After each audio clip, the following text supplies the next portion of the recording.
আলাইকুম। আসসালামু আলাইকুম, সবাই কেমন আছেন? আশা করি সবাই ভালো আছেন। একটা গুরুত্বপূর্ণ কথা বলি যে আপনি একটা মেয়ে হয়ে অন্য একটা মেয়েকে দোষ দিচ্ছেন, এটা কতটুকু যুক্তিসঙ্গত? আমি কেন এই কথাটা বলছি? একটা মেয়ে ফেসবুকে পোস্ট করেছে যে ভাই বোনের সম্পর্কটা ঠিক ততদিনই ভালো ছিল যতদিন পর্যন্ত আমার বড় ভাই বিয়ে না করেছিল। তো তার পোস্টের উপর ভিত্তি করে আমি যে কথাটা বলতে চাচ্ছি যে তুমি কেমন নারী যে এমন একটা পোস্ট করতে পারো। আসলে মূলত বলতে গেলে যদি তোমার মতো নারীকে আমি বা আমার মতো কিছু ছেলে বিয়ে করে নেয়, যখন তোমাকে বিয়ে করে নিবে, তো তোমাকে বিয়ে করে নেওয়ার পর যদি আমার আর আমার বোনের সম্পর্ক নষ্ট হয়, এতে কি দাঁড়াইলো? যে তোমার মতো কিছু নারীকে বিয়ে করার পর আমার ভাই বোনের সম্পর্ক নষ্ট হয়ে গিয়েছে। তো সেক্ষেত্রে তুমি যে একটা মেয়েকে বললা যে আমার ভাইকে বিয়ে করানোর পরে তোমাদের ভাই বোনের সম্পর্ক নষ্ট হয়ে গেছে, তো সেক্ষেত্রে দেখা যায় আমি যখন বিয়ে করব, তো আমি বিয়ে করার পর আমার ভাই বোনের সম্পর্ক নষ্ট হয়ে যেতে পারে। কারণ ওই যে বিষয়টা হলো এরকম যে ভাই বিয়ে করলেই সম্পর্ক নষ্ট হয়ে যায়, বিষয়টা এরকম দাঁড়াইছে না?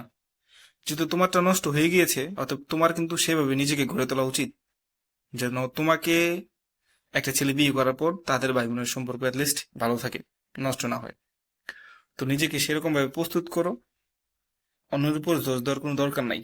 বর্তমান সমাজটা মনে করে যে একটা মেয়ের বিয়ে হয়েছে, একটা মেয়ের বিয়ে হয়েছে মানে কি তার শাশুড়ি খারাপ?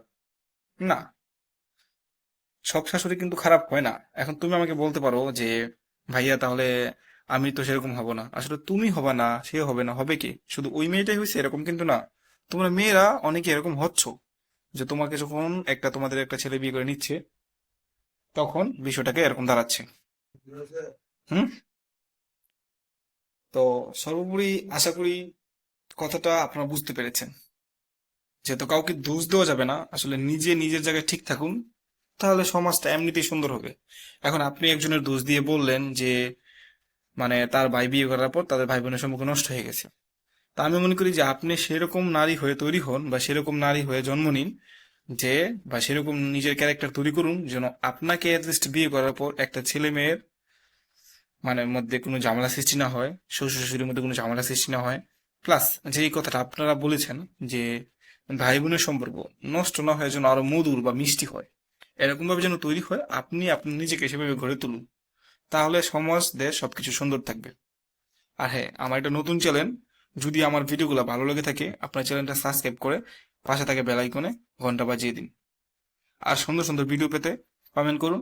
আপনাদের কমেন্টের উপর ভিত্তি করে নেক্সট ভিডিও আপলোড হবে। এখন সময় স্বল্পতার কারণে ভিডিও আপলোড করতে পারছি না। আপনারা যদি কমেন্ট করেন সেই কমেন্টের উপর ভিত্তি করে ভিডিওগুলো আপলোড করা হবে। আসসালামু আলাইকুম।